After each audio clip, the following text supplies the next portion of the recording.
Morning. Shed talk. What a lovely morning. Grand morning. Quick shed talk, then go for a run. Mind you, I don't know if it'll be quick. I've had quite a busy week really.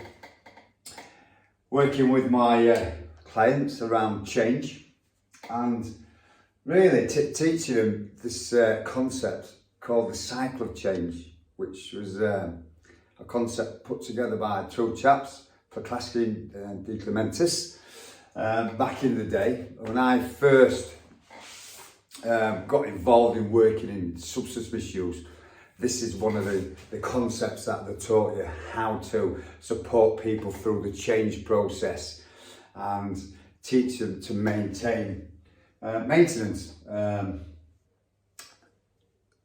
keeping sustainable change going. That's what it's about. So that was back when I was, 27 I think, 28 might have been. And for the 20 plus years, I worked in mainstream substance misuse services, drug and alcohol services. I used it every single day. That was the bread and butter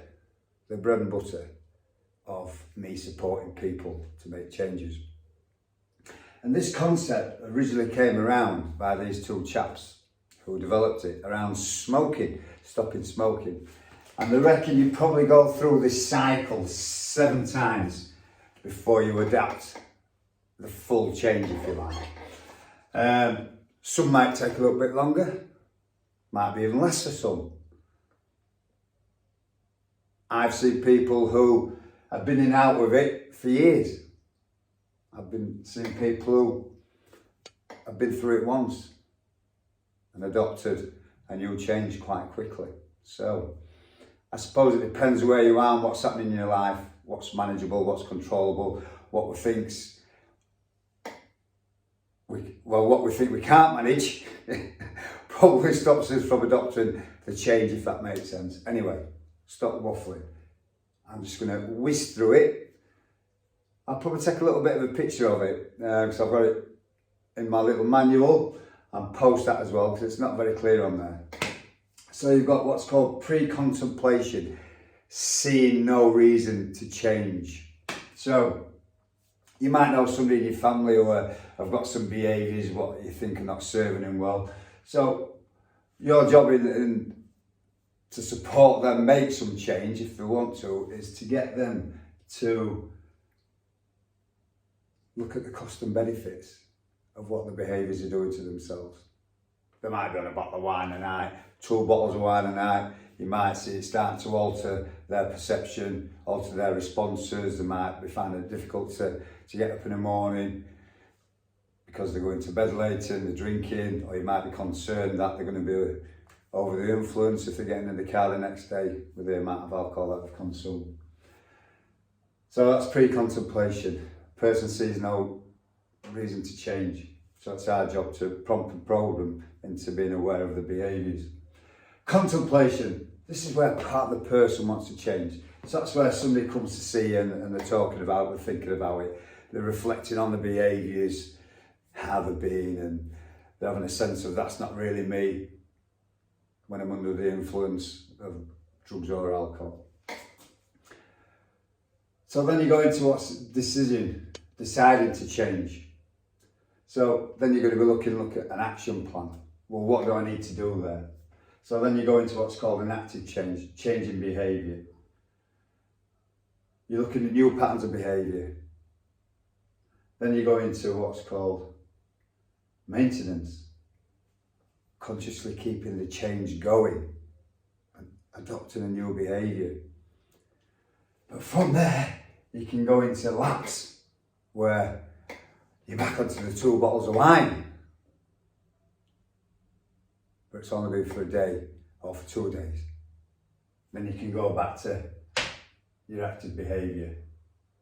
But beyond lapse, there's a relapse, where you go back to a fully adopted behaviour, what you had prior to change. Hope that makes sense, it's not overcomplicated. But any one of these stages of change, you can fall into the other. So you can go from contemplation, then back into pre-contemplation. I've had enough of it. It's not working. Seen no reason to change.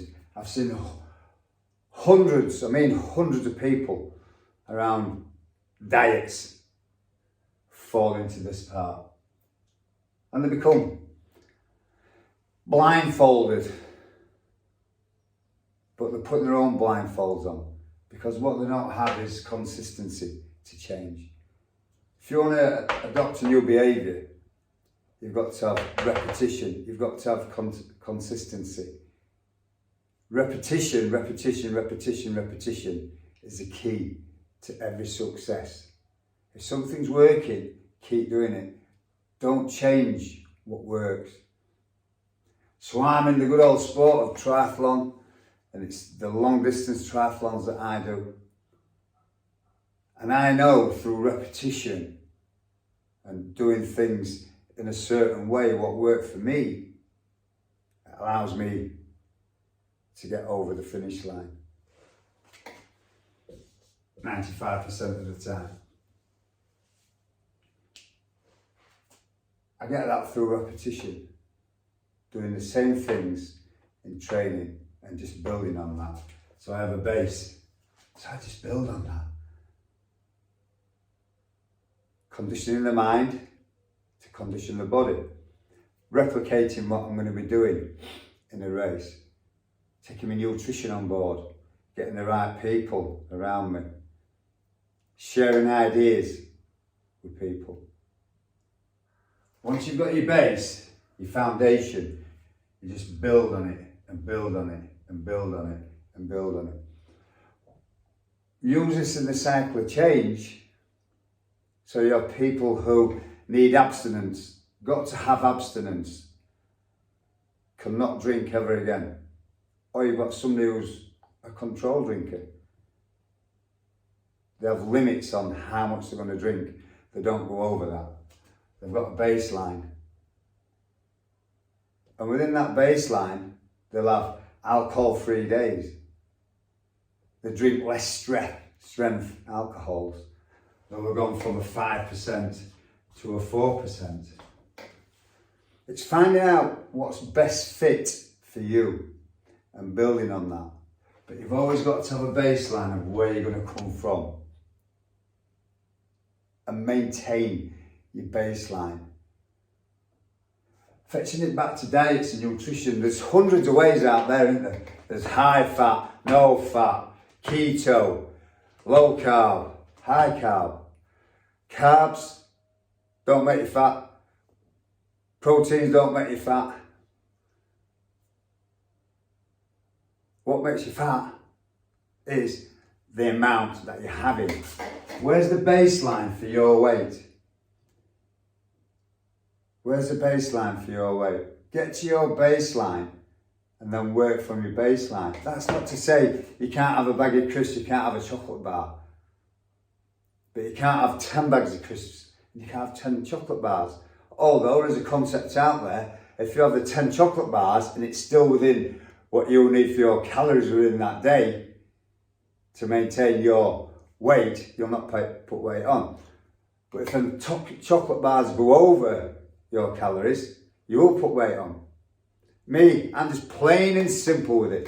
It's just calories. I know exactly what I need to put weight on and take weight off. And you've got to have action, you've got to have movement as well. But that can be another topic, can't it? Another minefield.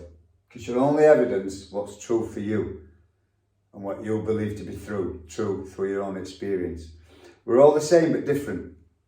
So my shed talks are through my experience of the world and what works for John.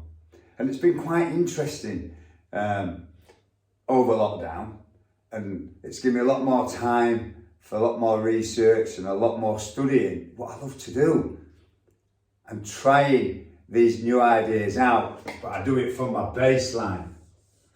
I do it from my baseline because I know what works for me. So anything what can improve me from there